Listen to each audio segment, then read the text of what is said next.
रहे, कई गुमराह हो गए और कई मन के धक्के चढ़कर गुमराह होने जा रहे हैं। उनका पिताजी क्या कारण है, खुलकर बताएं। आप जी का बेटा जगदीश शर्मा इंसा।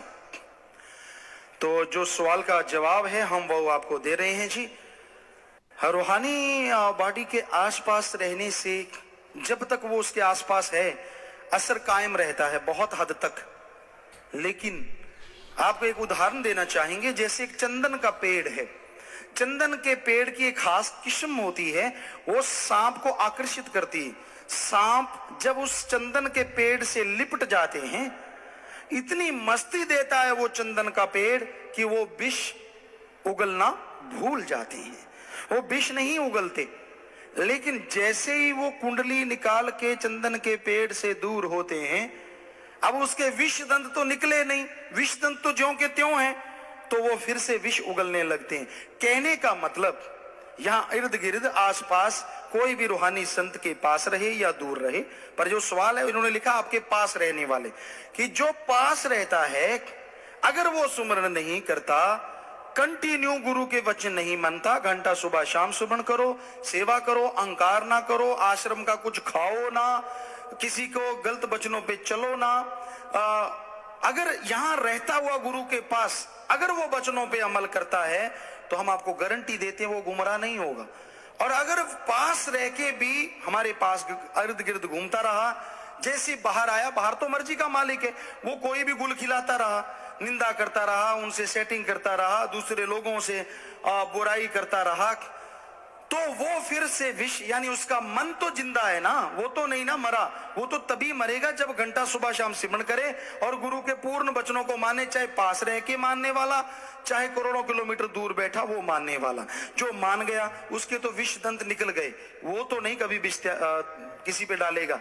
लेकिन जिसने माना ही नहीं, जिंदगी पूरी खा लिया पी लिया, टाइम पास कर लिया, सिमरण करना नहीं, अच्छा खाना अच्छा पहनना, उल्टा बोलना, कोई परवाह नहीं, और गलत लोगों से संबंध बना के रखना, तो ऐसे लोग गुमराह हो जाते हैं। तो हम यही आप सारी संगत से फिर से हाथ जोड़ के विनती करते हैं, गुरु जो होता है वो सिर्फ अपने उस शिष्य को गुरु बनाता है जो उसके काबिल होता है। बाकी चाहे कोई परिवार हो, चाहे पास रहने वाला हो, वो गुरु रूप में कोई भी वचन नहीं कर सकता और उसका कोई वचन वैसा असर नहीं कर सकता। इसलिए गुमराह ना हो। सवाल अच्छा पूछा है कि किसी को गुमराह नहीं होना चाहिए ये देख के, ये तो यार पिताजी दे कोले रहिंदा सी, ये तो जमा ही नेड़े सी। मनता सारियां दे अंदर है, मन तो सबके अंदर है, चाहे कोई पास रहते चाहे दूर, वो तो एक गुरु है। गुरु ने गुरु को निवाजा और गुरु ने गुरु को अपने जैसा बना लिया। लेकिन इर्द गिर्द वाले तो तभी बनेंगे ना जब गुरु के वचनों पे अमल करेंगे। पास तो बछड़ा भी रहता है, लेकिन उससे नजदीक चिच्चड़ भी रहते हैं।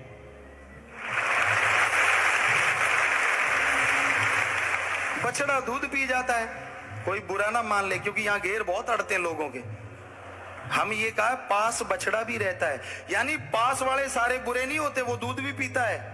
लेकिन कई चिच्चड़ भी होते हैं जो बहुत पास होते हैं, वो खून ही चूसते हैं। तो बताओ अब हम क्या कहें, इससे ज्यादा उदाहरण और क्या दें। इसलिए किसी को देख के डोल ना जाया करो। हमें ये बताओ 1948 से लेके अब तक हमने कब सत्संग में कहा है कि गुरु के अलावा गुरु के इर्द गिर्द हो उनको गुरु मान लो? कभी कहा है? बताए ना संगत, आप देख रहे हैं, नहीं कहा ना जी। कभी सुना हमसे? नहीं सुना। तो फिर आप उनके लिए ये क्यों बना ले, तो ये तो बड़ा भक्त है। किसने कहा बताओ? हमने कहा कोई बड़ा भक्त है? तो फिर आप नहीं बनाया तो आप ही भोगोगे। अगर ऐसे भक्तों के पीछे लगोगे तो तेल दे देंगे, किनारे पे नहीं मझदार में डूबेंगे ऐसे जाके, यहां से निकलो भी ना बाद में। तो हमने तो नहीं कहा ना, गुरु तो सिर्फ गुरु होता है, कोई उसके आसपास रूहानियत के मामले में जीरो होते। उसके मुकाबले कितने कोई नजदीक रह ले, गुरु चाहे तो दूर वाले को भी पल में। क्योंकि हम 1975-76 से आश्रम में आया करते थे, पर कोई सेवादार बताए कोई हमें जानता, गप तो चाहे मार दे। क्योंकि हमने देखा कई नंबर बनाने के लिए, मैं जी थोड़े नाल सेवा करता हूं या कदों करता हूं, मरिए ने गप।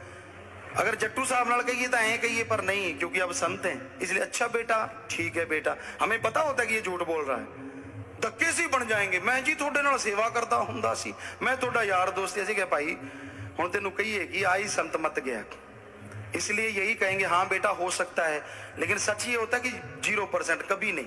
तो हम यहाँ सेवा करते रहे, आते रहे, गाड़ी होती थी, गाड़ी लेके आते, ट्रैफिक वाले होते थे, कई बार उनको होता संगत चली जाती, सामान लेके आना है, तो हमने उनको चाबियां दी और वो बेचारे सच बोले। पिछली बार हमने उनसे पूछा बेटा आपको चाबी दी याद है? कहता पिताजी बिल्कुल याद नहीं है। आपने चाबी दी है तो हमें पता है कि गाड़ी हम नीले रंग की लेके जाया करते थे, पर ये नहीं पता कि आपने कितनी बार चाबी दी हमें, वो गाड़ी आपकी थी। तो वो इस तरह से उसने सही बोला, बाकी किसी को याद नहीं रहा, क्योंकि सतगुरु की माया ऐसी है, वो बुला देता है। तो यहाँ हम खूब सेवा किया करते, आया करते थे, लेकिन फन्ने खाओं में तो नहीं थे ना। तो सतगुरु ने फिर भी एक खाक को नवाज दिया और अर्श पे बिठा दिया, और फन्ने खा नन्हे खा हो गए। फन्ने खा होता बड़ा, नन्हे खा छोटा सबसे। अब नन्हे खा मैं फन्ने खा बनूं तो पहले फन्ने खा था, नन्हे खा क्यों हुआ? जब फन्ने खा था तब फन्ने खा बन जाता, अब नन्हे खा हो गया, दोबारा फन्ने खा तो बन ही नहीं सकता, सतगुरु बनाएगा ही नहीं, क्योंकि उसने तेरे में काबिलियत जीरो देखी, इसलिए तुझे कुछ बनाया नहीं। अगर तेरे में कणकंडा हुंदा पंजाबी च, फिर पिटने केड़ी गल देसी। सो सच्चाई यही है, हकीकत है ये 100%। चुभेगी तो चुभे, हम क्या करें, सच तो सच है, हम तो बोलेंगे। सतगुरु ने नवाजा है, किसी और ने नहीं। तो यही हम आपको बार बार सुचेत कर रहे हैं, आप किसी के लिए धारणा ना बनाया करो। कोई भी हो, वो पास रहने वाला सेवादार, गृहस्थी, सतुरमचारी, कोई भी हो, आप ये मत बना लिया करो कि ये तो बहुत बड़ा भक्त। कोई शब्द बोल लिया, मान लो यहाँ किसी सेवादार ने, किसी गृहस्थी ने शब्द बोलता है, वो रो आता है और उसको ही बड़ा बना देते हैं, ये तो जी बहुत बड़ा भक्त। अरे शब्द बोल लिया जीबा से तो बड़ा कैसे हो गया? तू कैसे जानता है कि वो बड़ा है? ये तो सतगुरु जानता है कौन कितना बड़ा है।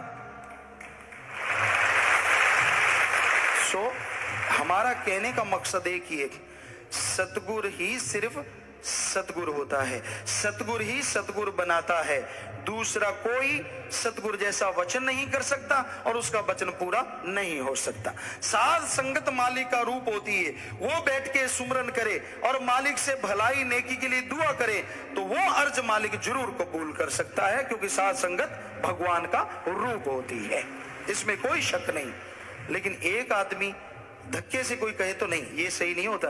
जिसको सरकार सर्टिफिकेट देती है वही सरकारी लेक्चरर बनता है। कोई धक्के से जाके पशु चराने वाला कहे मैं पढ़ाऊंगा, तो बस वही बात इधर है, हाथ में लाठी है, बकरियां चराते चराते मैं पढ़ाऊंगा मुझे आता है। अब ये नहीं होता, ये भी होता है, वही पकड़ा पड़ेगा, क्योंकि उसको आता जाता तो कुछ होता नहीं। आता जाता होता सरकार उसको सर्टिफिकेट देके सरकारी बनाना देती लेक्चरर।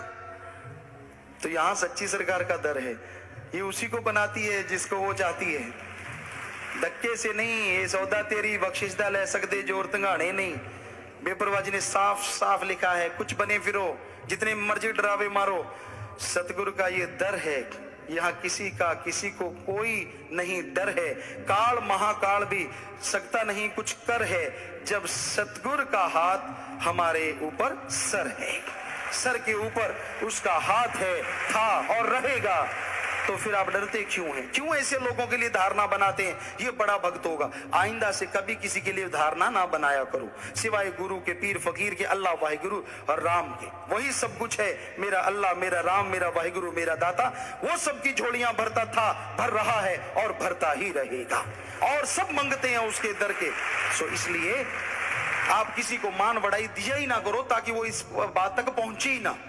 आप में ही कमियां होती हैं जो मान बढ़ाई दे दे के उसको हवा में कर देते हो, और उसका दिमाग काम नहीं करता, वो अपने आप को फन्ने खा समझने लगता है। सो भाई सवाल अच्छा पूछा आपने, तो बहुत ही बढ़िया है।